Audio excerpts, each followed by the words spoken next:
This is a 1928 Ford Model A, two-door model.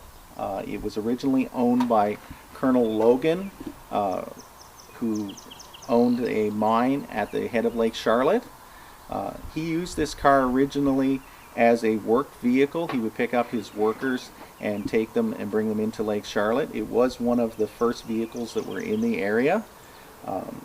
He had used it for many years, and then later it was sold and to a gentleman who took very good care of it for a number of years. It was still on the eastern shore. Transferred hands a couple of times prior to the village getting it. When we had brought it back to the village, it was in need of restoration, and a volunteer committee got together and went through the vehicle and restored it and maintained a lot of its originality at the same time. Obviously, we have two headlights that don't match 100% because in 1928, when the headlight went, if you had a light that went out, you just replaced it with another light. You weren't worrying about the aesthetics of everything being exactly the same.